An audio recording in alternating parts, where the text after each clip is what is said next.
तो हेलो दोस्तों, इस वीडियो में मैं बात करूंगा विजयनगर एम्पायर की हिस्ट्री के बारे में। उसके बारे में मैं बताऊंगा कि वहाँ कितनी डायनेस्टी रह चुकी हैं, कितनों ने राज किया और उस वक्त कितने बादशाह हुए इस एम्पायर में और ये एम्पायर कैसे ख़त्म हुआ। तो ये सब जानने के लिए वीडियो में बने रहिए।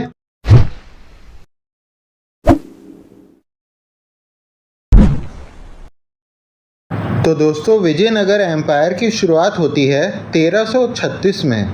ये एम्पायर सदर्न इंडिया के दक्कन प्लेटू में स्थित था। इस एम्पायर में 4 डायनेस्टी ने राज किया। पहला संगम डायनेस्टी, दूसरा सुलवा डायनेस्टी, तीसरा तुलवा डायनेस्टी और चौथा अराविदु डायनेस्टी। एम्पायर की शुरुआत करने वाले 2 भाई थे, हरिहर और बुकाराय।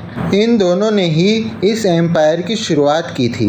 इन दोनों भाइयों के पिता को मोहम्मद बिन तुगलक ने जेल में डाल दिया था 1327 में, जिसके बाद इन दोनों ने इस एम्पायर की शुरुआत की, जिसमें हरिहर पहला राजा बना इस एम्पायर का और उन्होंने संगम डायनेस्टी की भी शुरुआत की थी। और हरिहर ने इस एम्पायर पे 20 साल राज किया, 1336 से 1356 तक।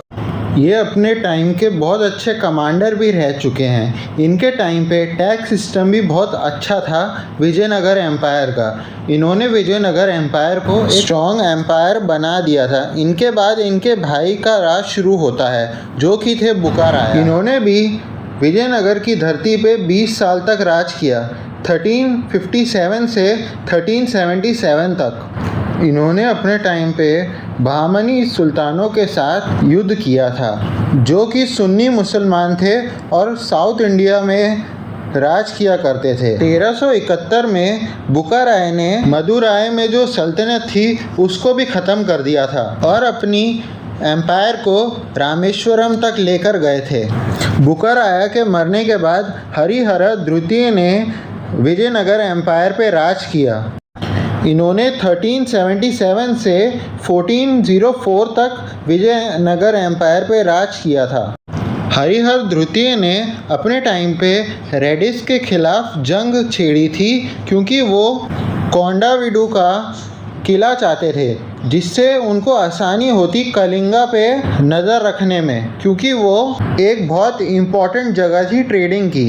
हरिहर ने अपने एम्पायर को अडानकी और सिरसायलाम तक भी फैलाया था। बुकाराय द्वितीय के मरने के बाद विरूपाक्षा ने विजयनगर की डोर संभाली, लेकिन अभी उसने कुछ ही महीने इस पर राज किया था। उसके बेटे ने उसी को मार डाला इस एम्पायर की गद्दी को पाने के लिए। विरूपाक्षा राय के मरने के बाद बुकाराय द्वितीय ने इस एम्पायर को संभाला, जो कि उसका भाई था। बुकाराय द्वितीय को अपने ही भाई देवा राय ने गद्दी से धक्के मार के निकाल दिया।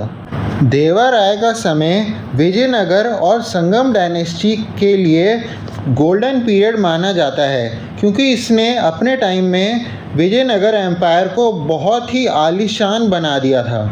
इसने अपने टाइम पे तुंगाभद्रा पे डैम बनवाए, मिलिट्री को भी बहुत अच्छा कर दिया और इसी राजा ने उस वक्त विजयनगर एम्पायर के इरिगेशन सिस्टम को भी बहुत अच्छा बना दिया था। देवा राय का राज 1406 से 1422 तक चला। देवा राय के मरने के बाद रामचंद्र राय ने गद्दी संभाली कुछ समय के लिए ही, लेकिन इन्होंने कुछ ज़्यादा किया नहीं और उसी साल इनके भाई विजय बुकाराय ने गद्दी संभाली। ये भी कुछ ज़्यादा समय तक राज नहीं कर पाए विजयनगर की गद्दी पर। और ये दोनों राजा एक कमज़ोर राजा की तरह देखे जाते हैं संगम डायनेस्टी। वीरा विजय राय के बाद उनके बेटे देवा राय द्वितीय ने विजयनगर एम्पायर की गद्दी संभाली और ये एक बहुत ही बेहतरीन शासक रहे अपने टाइम के। ये एक एडमिनिस्ट्रेटर थे, स्कॉलर थे और वॉरियर थे। इनको कन्नड़ और संस्कृत जैसी भाषाओं का भी बहुत अच्छा ज्ञान था और इनको हंटर ऑफ एलिफेंट्स के नाम से भी जाना जाता था अपने टाइम, क्योंकि इनको हाथियों का शिकार करना बहुत पसंद था। देवराय द्वितीय के बाद मल्लिकार्जुन राय ने विजयनगर पे राज किया, लेकिन वो एक बहुत ही कमज़ोर राजा था और अपने पिता से उलट वो बहुत ही करप्ट रूलर था और इसी की वजह से संगम डायनेस्टी का डिक्लाइन शुरू हो गया था। इसने 1446 से 1465 तक राज किया विजयनगर एम्पायर पे और इसके बाद जब इसकी वजह से संगम डायनेस्टी का डिक्लाइन हो रहा था, उसका फ़ायदा इसके नेफ्यू ने उठाया जो कि था विरूपाक्ष द्वितीय। लेकिन ये भी कुछ कम नहीं था, ये भी एक कमज़ोर राजा था जिसका फ़ायदा इसके एनिमीज़ ने उठाया। एक तो इसके टाइम पे बहुत से एनिमी इसने बना लिए थे अपने, जो कि आए दिन हमला करते रहते थे विजयनगर पे, जिसकी वजह से विजयनगर और कमज़ोर होता जा रहा था।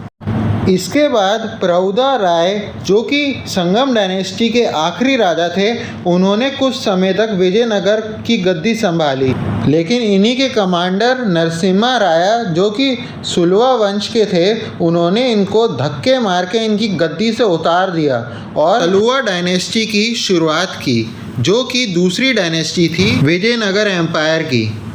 इन्होंने सिर्फ 6 साल तक विजयनगर पे राज किया, 1485 से 1491 तक। नरसिम्हा राया जी जब चाहते थे कि वो अपनी टेरिटरी एक्सपैंड करें तो उन्होंने बहुत सी डिफ़िकल्टीज़ फेस की अपने टाइम में, क्योंकि उनका सामना गजापति किंग से हुआ था, जिन्होंने पहले तो नरसिम्हा राया जी को जेल में डाल दिया था, लेकिन कुछ समय बाद इनको रिहा कर दिया और इनका फोर्ट भी इनको वापस दे दिया। लेकिन फिर भी इन्होंने अपनी टेरिटरी मैंगलोर, भातकाल और बाकानूर तक फैला दी थी। नरसिम्हा राय की मृत्यु 1491 में हुई थी और उनके बड़े बेटे तिम्माबुपाला ने गद्दी को संभाला, लेकिन वो कुछ कर पाते उससे पहले ही उनके कमांडर ने इनको मार डाला और 1491 में इनकी भी मृत्यु हो गई। तिम्माबुपाला के मरने के बाद नरसिम्हा राय द्वितीय ने विजयनगर की गद्दी संभाली और ये आखिरी राजा थे इस डायनेस्टी के, और इनके कमांडर ने भी इनको धक्के मार के राजगद्दी से उतार दिया। और वो कमांडर कोई और नहीं, नसारा नायका थे, जिन्होंने तुलवा वंश की शुरुआत की थी और विजयनगर को उसका तीसरी डायनेस्टी दी थी। ये महाराज कृष्णदेव राय के पिता भी थे और इन्होंने अपने टाइम पे बहमनी डायनेस्टी के राजाओं को विजयनगर को छूने तक नहीं दिया, यानी इनको दूर रखा। ये उस वक्त बहुत शक्तिशाली राजा थे साउथ इंडिया के, लेकिन 1503 में इनकी मौत हो गई। इनके मरने के बाद 1505 में इनके बड़े बेटे वीरा नरसिम्हा राया ने विजयनगर की गद्दी संभाली और इस डायनेस्टी को आगे बढ़ाया। और ये कृष्णदेव राय के बड़े भाई भी थे। जब वीरा नरसिम्हा राय डेथ बेड पे थे, तब उन्होंने अपने कमांडर को अपने पास बुलाया और कहा कि मेरे छोटे भाई कृष्णदेव राय को अंधा कर दो ताकि वो राजा ना बन सके। ये उन्होंने इसलिए किया क्योंकि वो चाहते थे उनका 8 साल का बेटा राजा बने, लेकिन उस कमांडर ने कृष्णदेव राय को अंधा नहीं किया और नरसिम्हा राया को झूठ बोल दिया कि उसने उसको अंधा किया और मार भी दिया। फिर 1509 में राजा कृष्णदेव राय का राज शुरू होता है विजयनगर पे, जो कि बहुत ही ज़्यादा काबिल राजा थे और ये इतिहास के शक्तिशाली राजाओं में एक माने जाते हैं। इन्हीं के वक्त में दिल्ली सल्तनत का भी डिक्लाइन शुरू हो गया था। इन्होंने बीजापुर में भी अपना विजयनगर एम्पायर फैलाया और गजापति डायनेस्टी के तो नाक में दम कर दिया था इन्होंने। इनका राज्य कृष्णा रिवर और तुंगभद्रा रिवर के बीच में स्थित था। इनके वक्त में विजयनगर की मिलिट्री बहुत ही ज़्यादा स्ट्रॉन्ग थी। ये सारे धर्मों को एक साथ लेकर चला करते थे और इनका रुझान आर्ट एंड लिटरेचर में भी बहुत था। और 1509 में ही इन्होंने एक किताब भी लिखी थी जिसका नाम आप अपनी स्क्रीन पर देख रहे होंगे। और कृष्णदेव राय वही राजा हैं जिनके किस्से बहुत मशहूर हैं उनके मंत्री के साथ, जिनका नाम तेनाली रामा है, या उनको लोग पंडित रामा कृष्ण के नाम से भी जानते हैं। राजा कृष्णदेव राय की मृत्यु 17 अक्टूबर 1529 में हुई थी हम्पी में। और एक सबसे काबिल राजा उसके नगर को छोड़ के चला गया हमेशा हमेशा के लिए। कृष्णदेव राय की मृत्यु के बाद उनके छोटे भाई अच्युत देव राय ने गद्दी को संभाला विजयनगर की। और इन्हीं के टाइम में फर्नांडो न्यूनीज पहली बार आए थे विजयनगर, जो कि एक ट्रैवलर थे, और इन्होंने विजयनगर में आके विजयनगर के बारे में बातें लिखी। लेकिन 1540 में राजा राय ने इनको अपना बंदी बना लिया और जेल में डाल दिया, और 2 साल बाद यानी 1542 में इनकी मौत हो गई जेल में ही। अच्युता देवा राय के बाद वेंकटा राय ने 6 महीने तक इस गद्दी को संभाला। लेकिन 6 महीने के बाद सदाशिव राय, जो कि इसके नेफ्यू थे, उन्होंने इनको मार डाला और विजयनगर की गद्दी को अपने कब्जे में कर लिया। सदाशिव राय इस डायनेस्टी के आखिरी राजा बने। इनके बाद जो रामा राय थे, उन्होंने चौथी डायनेस्टी की शुरुआत की विजयनगर एम्पायर में, जो कि थी अराविडु डायनेस्टी। जो सदाशिव राय राजा थे वो इनके पपिट थे। रामा राय की मृत्यु बैटल ऑफ टालीकोट में हुई थी, और रामा राय के बाद तिरुमल्ला देवा राय ने गद्दी संभाली विजयनगर की। ये रामा राय के छोटे भाई थे और राजा कृष्णदेव राय के सन इन लॉ थे। इन्होंने बैटल ऑफ टालीकोटा में सदाशिव राय को बचाया था, और सदाशिव राय की डेथ के बाद इनको राजगद्दी मिली 1565 में, और 1565 से 1572 तक इन्होंने राज किया विजयनगर एम्पायर पे। तिरुमल्ला देवा राय के मरने के बाद श्रीरंगा देवा राय, जो कि उनके बड़े बेटे थे, उन्होंने इस गद्दी को संभाला। और इस वक्त तक बहुत से भारी हमले भी हुए विजयनगर एम्पायर में, जिसमें से अली आदिल शाह ने बहुत बड़ा हमला किया था विजयनगर एम्पायर के ऊपर, जिसकी वजह से उसने बहुत सी टेरिटरी खो दी थी। लेकिन ये अली आदिल शाह को हरा देते हैं कुछ टाइम बाद, और 1586 में इनकी भी मृत्यु हो जाती है। इनके बाद इनके छोटे भाई वेंकटपति राय राज करते हैं विजयनगर पे, और ये 1586 से 1614 तक विजयनगर पे राज करते हैं। ये अपने टाइम पे दक्कन के सुल्तानों को, बीजापुर और गोलकोंडा के राजाओं को हरा देते हैं, और आज के तमिलनाडु और आंध्र प्रदेश में भी अपना कंट्रोल पा लेते हैं। और ये अपनी राजधानी पेनुकोंडा से बदलकर चंद्रगिरी कर देते हैं। वेंकटापति के बाद श्रीरंगा II को इस विजयनगर एम्पायर का नया राजा नॉमिनेट किया जाता है 1614 में, और ये बहुत ही ज़्यादा लॉयल होते हैं वेंकटापति द्वितीय के।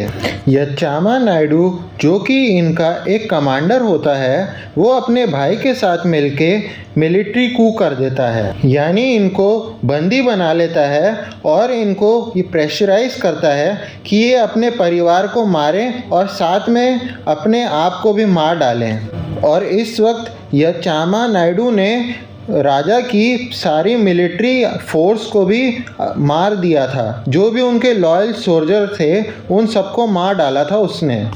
और इस सब का मास्टरमाइंड कोई और नहीं, जगा राया था, जिसने ये प्लान बनाया था कि वो राजा को ऐसा करें। और श्रीरंगा द्वितीय ने मजबूरन अपने परिवार को मारा और बाद में अपने आप को भी मार डाला। लेकिन उसमें भी इनका बेटा बच गया, जिसका नाम था रामादेवा राया, जिसने आगे चल के विजयनगर एम्पायर की बागडोर संभाली। इन्होंने फिर यच्चामा नायडू और जगा राय को हरा दिया, और 1632 में इनकी भी मृत्यु हो गई। इनके बाद वेंकटा तृतीय ने विजयनगर एम्पायर की कमान संभाली, जिन्होंने पूरे 10 साल विजयनगर पर राज किया, 1632 से 1642 तक। और इनकी मृत्यु के बाद श्रीरंगा तृतीय इस विजयनगर एम्पायर का आखिरी राजा बना, और इसके बाद इस एम्पायर का पतन हो गया। ये पूरी तरह ख़त्म हो गया एम्पायर। और इसी राजा के अंत के बाद विजयनगर एम्पायर एक इतिहास बन के रह गया। अगर आपको ये वीडियो अच्छी लगी तो इस वीडियो को लाइक कीजिए और हमारे चैनल को सब्सक्राइब कीजिए। धन्यवाद।